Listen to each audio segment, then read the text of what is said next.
कौन कौन से वीज़ाज़ हैं जिनके थ्रू आप पोर्चुगल में एंट्री कर सकते हैं? बहुत सारे वीज़ाज़ हैं, तकरीबन 5। एक वीज़ा है नोमैड वीज़ा, एक है D2 वीज़ा, एक है D7 वीज़ा, एक है गोल्डन वीज़ा, एक है आपका टूरिस्ट वीज़ा, एक है आपका बिज़नेस वीज़ा। ये तमाम जो हैं वो वीज़ाज़ हैं जिनके थ्रू आप अप्लाई करके पोर्चुगल में एंट्री कर सकते हैं। पोर्चुगल में एंट्री करने का मतलब है कि आप पूरे यूरोपियन कंट्रीज़ में जा सकते हैं। इनकी डिटेल मैं आपको आगे शेयर कर रहा हूँ। अस्सलाम वालेकुम दोस्तों, सबसे पहले हम बात करते हैं गोल्डन वीज़ा की। गोल्डन वीज़ा का क्राइटेरिया ये है कि कम से कम 5 लाख यूरो की आपने इन्वेस्टमेंट करनी पड़ेगी पोर्चुगल के अंदर। 5 लाख की इन्वेस्टमेंट करेंगे और वो भी उस स्पेसिफ़िक एरियाज़ में वो आपको बताएंगे कि आपने यहाँ पे इन्वेस्टमेंट करनी है और इस तरह की प्रॉपर्टी लेनी है, जिससे वहाँ पे उनके लोगों को फ़ायदा हो, उनकी इकनॉमी को फ़ायदा हो। ये तो है सबसे बड़ा महंगा तरीका। उसके बाद है दूसरा, इन्वेस्टमेंट आप बिज़नेस वहाँ जाके कर सकते हैं। उसके लिए आपको 5,000 यूरो मिनिमम आपको वहाँ के उनके बैंक अकाउंट में ट्रांसफ़र करने होंगे। ये है बिज़नेस वीज़ा कि आप वहाँ पे जाके बिज़नेस करें। 5,000 यूरोज़ आपने वहाँ पे जाके वहाँ पे उनके अकाउंट में इन्वेस्ट करने पड़ेंगे। और अगर थोड़े सस्ते वीज़ा पे आते हैं तो वो है D7 वीज़ा।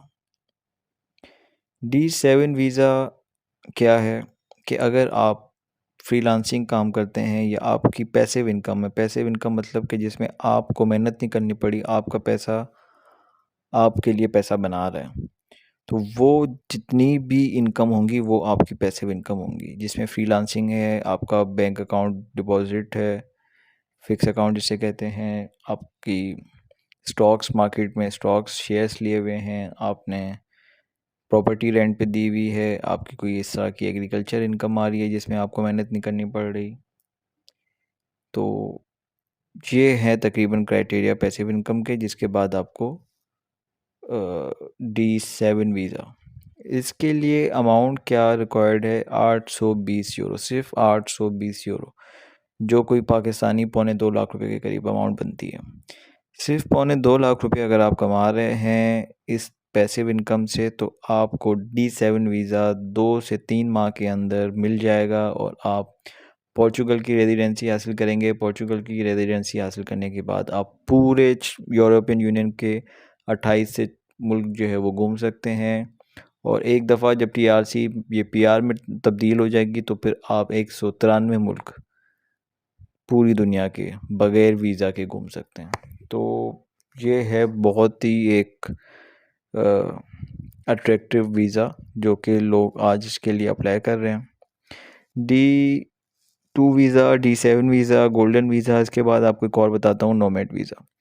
नोमैड वीज़ा ये है कि अगर आप 2800 यूरो महीना कमा रहे हैं, चाहे आपका बिज़नेस है, चाहे आप जॉब कर रहे हैं, चाहे कुछ भी ऐसी चीज़, अगर 2800 यूरो आप महीना कमा रहे हैं तो आपको नोमैड वीज़ा मिल जाएगा। और उसकी भी तकरीबन क्राइटेरिया और रिक्वायरमेंट्स उसी तरीके से हैं जैसे D7 वीज़ा की हैं। तो ये 5 वीज़ाज़ हैं, टाइप्स, जिनके बिहाफ़ पे आप जाके शेंजेन एरिया में जाके एंट्री कर सकते हैं। ऑफ़ कोर्स टूरिस्ट वीज़ा है सबसे पहले।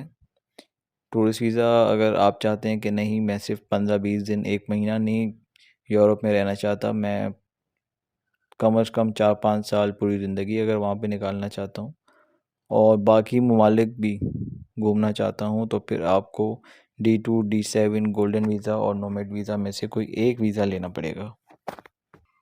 तो ये सारे वीज़ाज़